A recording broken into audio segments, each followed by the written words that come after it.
નમસ્કાર વિદ્યાર્થી મિત્રો, હરિઓમ.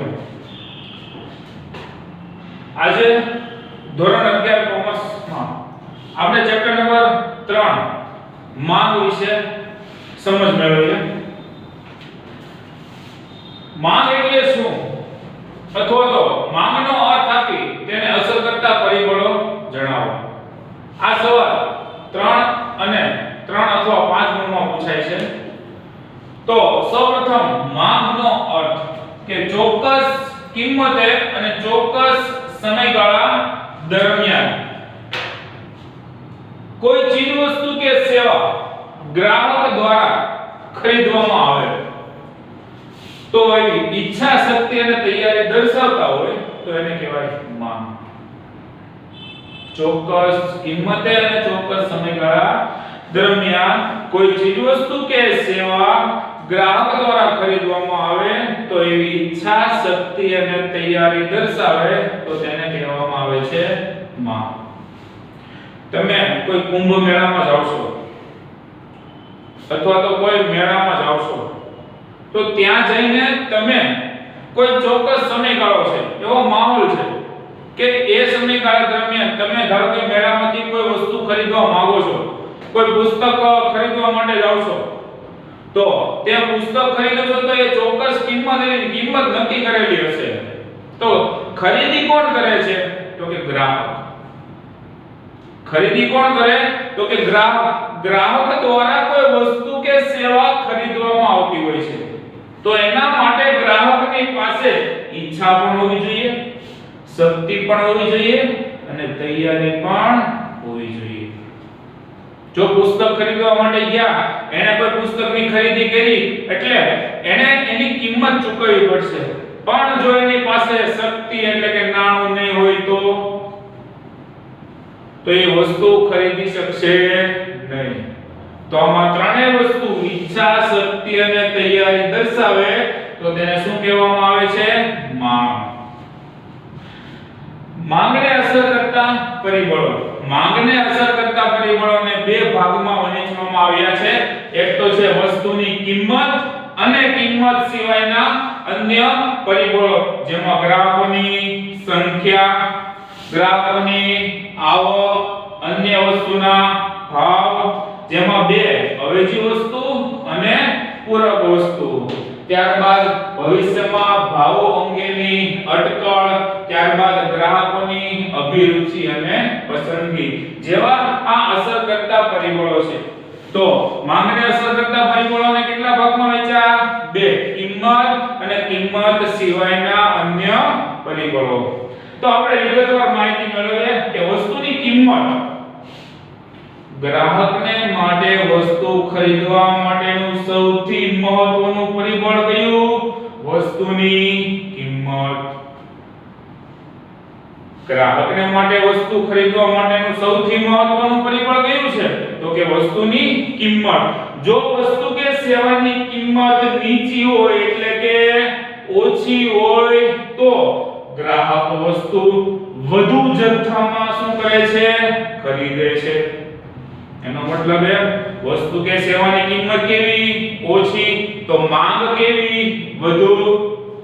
ત્યારબાદ વસ્તુ કે સેવાની કિંમત જેમ ઊંચી એટલે કે કિંમતમાં શું થતો હોય? વધારો, તો તેમ ગ્રાહકો તે વસ્તુની ખરીદી કેવી કરે છે? ઓછા જથ્થામાં કરે છે. તો આમ ટૂંકમાં જોઈએ તો વસ્તુ કે સેવાની કિંમત વધુ તો માંગ ઓછી, વસ્તુ કે સેવાની કિંમત ઓછી તો માંગ વધુ. તો કિંમત અને માંગ વચ્ચે કેવો સંબંધ જોવા મળ્યો? વ્યસ્ત સંબંધ. તો એક ગુણમાં પણ પૂછાય છે કિંમત અને માંગ વચ્ચે સામાન્ય રીતે કેવો સંબંધ છે? તો કે વ્યસ્ત સંબંધ છે. ત્યારબાદ કિંમત સિવાયના અન્ય પરિબળોમાં મુદ્દા નંબર 2, ગ્રાહકોની સંખ્યા. ગ્રાહકોની સંખ્યામાં વધારો થવાથી તેની માંગમાં પણ શું થાય છે? વધારો.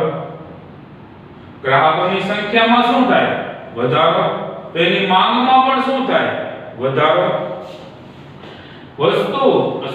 વસ્તી વધવાથી કે સ્થળાંતરના કારણે ગ્રાહકોની સંખ્યા વધે તો વસ્તુ કે સેવાની માંગ વધે તેનાથી વિપરીત પરિસ્થિતિમાં માંગ ઘટી જાય છે. તમને કોઈ વસ્તી ગીચતા વાળો વિસ્તાર હોય જ્યાં વસ્તીનું પ્રમાણ કેવું છે વધારે છે, તો ત્યાં કોઈ તમે દુકાન કે કોઈ શોપિંગ વસ્તુ ખરીદવામાં શોપિંગ મોલમાં વસ્તુ ખરીદવા માટે જાઓ તો ત્યાં કોઈ વેપારી હશે એને વસ્તુનું વેચાણ કેવું થશે વધારે, કારણ કે વસ્તી કેવી છે વધારે. પણ આનાથી વિપરીત પરિસ્થિતિ હોય જ્યાં ગ્રાહકોની સંખ્યા કેવી છે ઓછી, તો ત્યાં વસ્તુ કે સેવાનું વેચાણ કેવું થશે ઓછું થશે. ત્યારબાદ મુદ્દા નંબર 3 ગ્રાહકોની આવક. ગ્રાહકોની આવક અને માંગ વચ્ચે સીધો સંબંધ જોવા મળે છે. ગ્રાહકોની આવક અને માંગ વચ્ચે સામાન્ય રીતે કેવો સંબંધ જોવા મળે? સીધો સંબંધ, કારણ કે ગ્રાહકની આવક જ તેની ખરીદ શક્તિ શું કરે છે નક્કી કરે છે. ખરીદ શક્તિ એટલે ગ્રાહકો જે વસ્તુ કે સેવા ખરીદે છે તો એના માટે શક્તિ જોઈએ, નાણું જોઈએ, આવક જોઈશે. તો એ વસ્તુ ખરીદવા માટે ગ્રાહકોની પાસે આવક પણ હોવી જરૂરી છે. તો આ ખરીદ શક્તિ નક્કી કરે છે પણ ગ્રાહકોની આવક. દેશમાં રોજગારીને અનુકૂળ વાતાવરણ સર્જાય તો તે લોકોની આવક વધવાથી વસ્તુની માંગ વધવા લાગશે. ટૂંકમાં ગ્રાહકોની આવક વધશે, તેજી જેવી પરિસ્થિતિ હોય જેમાં લોકોની આવક શું થતી હશે? સતત વધતી હશે. તો એ સમયગાળા દરમિયાન લોકોની આવકમાં શું થશે? વધારો. તો એ વસ્તુ કે સેવાની માંગ કેવી કરશે? વધશે. પરંતુ મંદી કે બેકારીની સ્થિતિમાં ચીજ વસ્તુ કે સેવાની માંગમાં શું થશે? ઘટાડો. તમને ખ્યાલ છે અત્યારે કોરોના જેવી પરિસ્થિતિમાંથી પસાર થઈ રહ્યા છીએ આપણે. એ પરિસ્થિતિનો સામનો કરી રહ્યા છીએ. અત્યારે લોકોની પાસે આવકનું સાધન ખૂબ જ મર્યાદિત છે અથવા તો નહિવત પ્રમાણમાં હશે.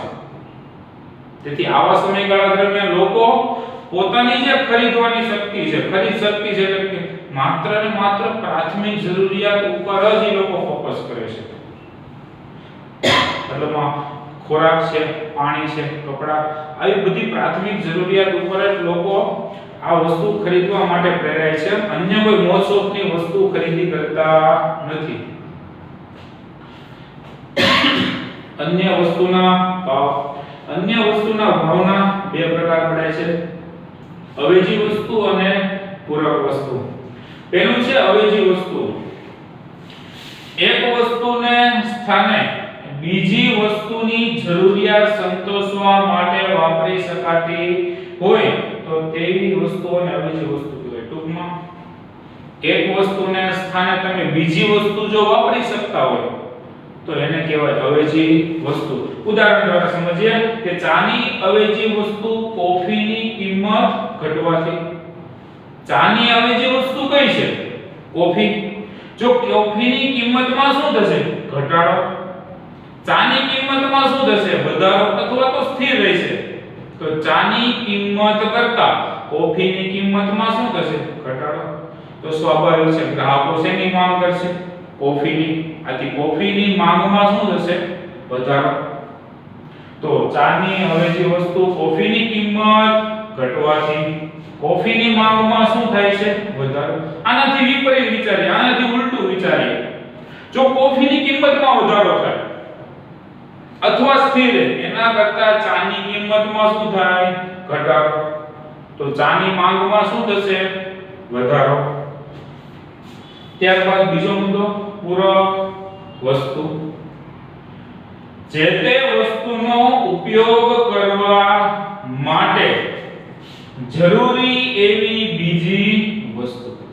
તમારે એક વસ્તુનો ઉપયોગ કરવો છે તો એની તમારે નજીકની જ બીજી વસ્તુનો ઉપયોગ કરવો જ પડે તો એને કહેવાય પૂરક વસ્તુ. જો ઉદાહરણ વીજળી અને પંખો. તમારે પંખો ચલાવવો છે તો એના માટે તમારે જરૂર શેની પડશે? વીજળીની. તમારે કોઈ વ્યક્તિને ફોન કરવો છે તો તમારે મોબાઈલ હશે પણ મોબાઈલની અંદર સિમ કાર્ડ હોવું જરૂરી. તો મોબાઈલ અને સિમ કાર્ડ, ધારો કે તમને નંબર ચશ્માના નંબર છે, આંખના નંબર છે, તો તમારે દૂરના નંબર હોય તો એને જોવા માટે તમારે ચશ્માની ફ્રેમ અને ચશ્માના કાચ એ બંને હોવા જરૂરી છે. તો આ બંને કેવી વસ્તુઓ છે? પૂરક વસ્તુ. તો એક વસ્તુનો ઉપયોગ કરવા માટે જરૂરી એવી બીજી વસ્તુ એટલે પૂરક વસ્તુ. ત્યારબાદ ભવિષ્યમાં ભાવો અંગેની શું છે? અટકળો. ભવિષ્યના ભાવો અંગેની અટકળ એટલે ભવિષ્યમાં કિંમતમાં શું ફેરફાર થશે, તો એની માંગ ઉપર શું અસર થશે. ભવિષ્યમાં કોઈ વસ્તુના ભાવ વધશે એવી જો ગ્રાહકોમાં અફવા ફેલાય તો વર્તમાનમાં વસ્તુની માંગમાં શું થશે? વધારો. ગ્રાહકોને એવી અફવા ફેલાશે કે આજથી 2 મહિના પહેલા 4 મહિના પછી કોઈ વસ્તુની કિંમતમાં વધારો થવાનો છે, તો ગ્રાહક એ વસ્તુની માંગ વર્તમાન સમયમાં વધારે કરશે. કિંમતમાં ક્યારે વધારો થવાનો? ભવિષ્યમાં 2 અથવા 4 મહિના પછી એવી જો ગ્રાહકોને અફવા ફેલાય છે તો એની માંગ ક્યારે થશે? વર્તમાનમાં. આનાથી ઉલટું વિચારીએ તો ભવિષ્યમાં કિંમતમાં શું થવાનું છે? ઘટાડો. તો ગ્રાહક વસ્તુની માંગ ભવિષ્યમાં કરશે, વર્તમાનમાં વસ્તુની માંગમાં શું કરશે? ઘટાડો. કારણ કે કિંમત ભવિષ્યમાં શું થશે? ઘટશે. તો વર્તમાનમાં એ વસ્તુની માંગ ઘટાડશે, માંગ કરશે ક્યારે? ભવિષ્યમાં. નો ડાઉટ વસ્તુની જરૂરિયાત હશે તો એ મુજબ જરૂરિયાત સંતોષશે વર્તમાનમાં, પણ જરૂરિયાત કરતા વધારે જો સ્ટોક કરશે, જથ્થો કરશે તો એ ક્યારે કરશે? ભવિષ્યમાં. અને ભવિષ્યમાં વસ્તુના ભાવ ઘટવાની અટકળ હશે તો વર્તમાનમાં વસ્તુની માંગ ઘટવાનું વલણ રહેશે. ત્યારબાદ છઠ્ઠો મુદ્દો છે ગ્રાહકોની અભિરુચિ અને પસંદગી. ગ્રાહકોની અભિરુચિ, પસંદગી કે ચીજ વસ્તુ કે સેવાના તરફેણમાં ગ્રાહકોનો રસ, રુચિ, અભિરુચિ, પસંદગી બદલાય તો વસ્તુ કે સેવાની માંગમાં શું થશે? વધવા લાગશે. લોકો સાથેના સંપર્કો. હવે આવું કયા કારણોસર થાય? તો કે લોકો સાથેના સંપર્કો, ટીવી, સમાચાર પત્રો વગેરેને કારણે ગ્રાહકોની રુચિ બદલાતી હોય છે, જેની અસર કોની ઉપર પડે છે? માંગ ઉપર પડે છે. તમે ગ્રાહકોની અભિરુચિ, પસંદગી, તમે કોઈ વસ્તુ ટીવીમાં જોવો છો, ન્યૂઝ ચેનલમાં જોવો છો, સમાચાર પત્રમાં જોવો છો અથવા તો કોઈ જાહેરાતના માધ્યમથી જોવો છો, તો તમને કોઈ વસ્તુ અંગે જાણકારી નથી, પણ આ જાહેરાતના માધ્યમથી તમને કોઈ વસ્તુની જાણકારી થઈ તો તમે એ વસ્તુ ખરીદવા માટે પ્રેરાશો. ચીજ વસ્તુ કે સેવાના તરફેણમાં ગ્રાહકોનો શું બદલાય? રસ, રુચિ, પસંદગી બદલાય તો તેવી વસ્તુ કે સેવાની માંગમાં શું થશે? વધારો, વધવા લાગશે. કારણ કે લોકો સાથેના સંપર્કો છે, દેખાદેખીનો જમાનો છે. તમે કોઈ વસ્તુ અંગે માહિતગાર નથી તો તમે એ વસ્તુ અંગે પહેલા માહિતી મેળવશો. ક્યાંથી મેળવશો? સમાચાર પત્રોમાંથી મેળવશો, ટીવીમાંથી મેળવશો, કોઈ મિત્ર પાસેથી મેળવશો, કોઈ જાહેરાતના માધ્યમથી મેળવશો. તો આ બધામાંથી તમે કોઈને કોઈ બાબત મેળવતા રહો છો, કોઈ જાહેરાત જોતા રહો છો. તો આના કારણે વ્યક્તિઓની, ગ્રાહકોની અભિરુચિ, પસંદગી બદલાતી હોય છે. તો આપણે અસર કરતા પરિબળો જોઈએ. માંગનો અર્થ જોયો તો એકવાર ફરીથી માંગનો અર્થ આપી તેને અસર કરતા પરિબળો જણાવો.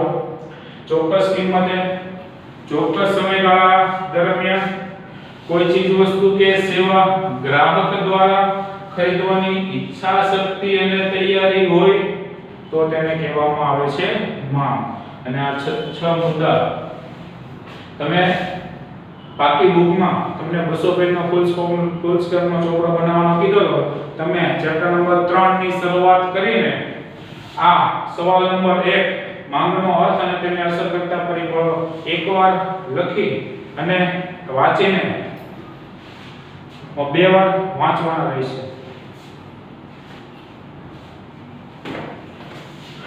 છેલ્લી